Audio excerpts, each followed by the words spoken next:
हम गया नहीं, हम गया नहीं, जिंदा है, जिंदा है, अक्ल से खुदा पहचानो, पश्चाताप करो, हम किसी के तबेदार नहीं. हेच भाव श्री स्वामी समर्थ यांच्या भक्ती प्रवृत्तीचे सार आहे. आज आपण जाणार आहोत त्या अद्भुत शक्तिमान संताच्या गूढ प्रवासात, ज्यांनी भक्तांच्या हृदयात एक असाधारण प्रेम आणि भक्तीची ज्वाला पेटवली. स्वामी समर्थ महाराज.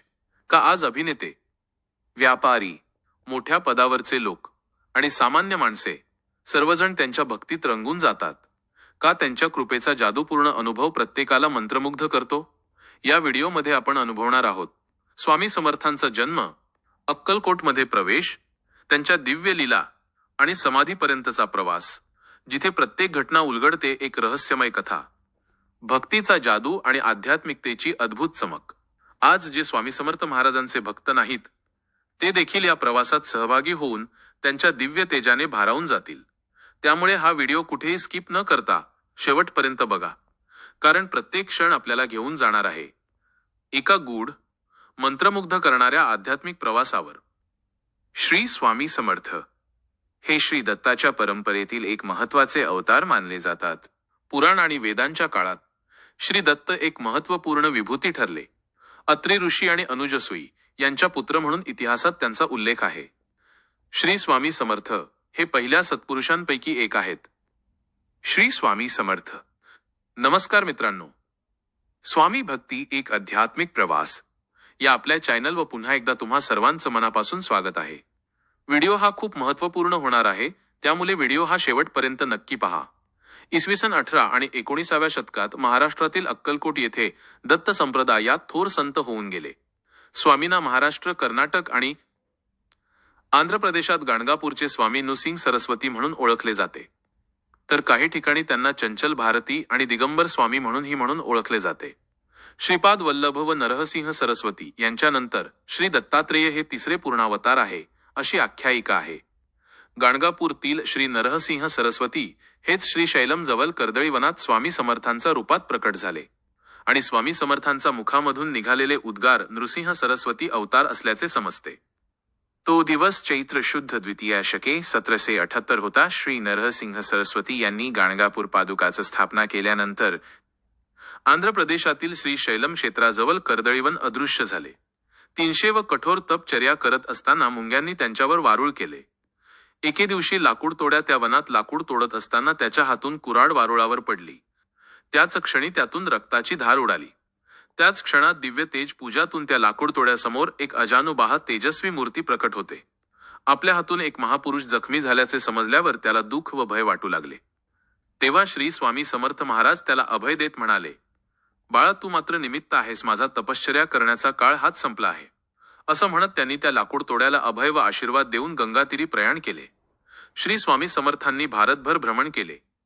ते हिमालय, केदारनाथ, हरिद्वार, काशी, बंगाल, जगन्नाथपुरी, हैदराबाद, मोहोल, पंढरपूर, सोलापूर अशा विविध ठिकाणी गेले. प्रत्येक ठिकाणी त्यांना वेगळ्या नावांनी ओळखले जात असे. चंचल भारती, चैतन्य, नरसिंग, सरस्वती आणि दिगंबर बुवा. पण अक्कलकोट येथे ते स्वामी समर्थ महाराज म्हणून प्रसिद्ध झाले आणि तिथल्या 22 वर्षांच्या वास्तव्यादरम्यान त्यांची कीर्ती संपूर्ण भारतभर पसरली. स्वामी महाराज अक्कलकोट येथील खंडोबाच्या मंदिराजवळील वटवृक्षाखाली ध्यान साधत. चोळप्पा नावाच्या भक्ताने त्यांना अन्न दिले आणि त्याचे सेवक बनले. स्वामी समर्थांचं वर्णन हे जवळजवळ असं होतं.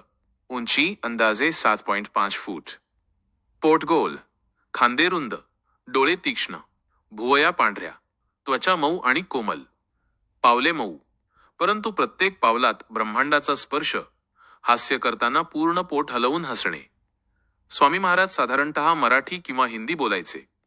त्यांना अनेकदा साखर आणि गोड अन्न आवडायचे, तर काही वेळा पनीर, दूध किंवा खीर घेणे आवडायचे. स्वामी महाराज सर्व प्राणी आणि लोकांशी प्रेमाने वागत. गायी, कुत्रे, मांजरे यांना स्वामींनी खूप प्रेम केले. विशेषतः गायी नंदा त्यांच्या आवडत्या प्राण्यांपैकी होती. बालकांसोबत खेळताना लपाछपी खेळणे, हसणे आणि प्रत्येकाची मानसिकता जाणून घेणे हे त्यांचे वैशिष्ट्य होते. स्वामी महाराज बहुधा रात्रभर ध्यान, वेद, पुराण, अभंग, भरणा वाचन करत. अनेक वेळा त्यांनी अगदी अनोळखी भाषेत मंत्र जप केला. त्यांच्या हातात असलेली गोठी ब्रह्मांडातील शक्तीची प्रतीक मानली जाते आणि ती त्यांनी भक्तांसाठी लीलामय रूपाने प्रकट केली. त्यांनी साधारण नियमांचे पालन स्वतः ठरवले. स्नान, अन्न, वस्त्र या गोष्टींचे व्यवस्थापन इतरांमार्फत केले. कधी कधी स्वामी महाराज शरीर झाकून झोपायचे, रात्रभर ध्यान करायचे. स्वामी महाराजांच्या अंगावर चंदन, तुळशी, रुद्राक्षाचा वापर केले जात असे.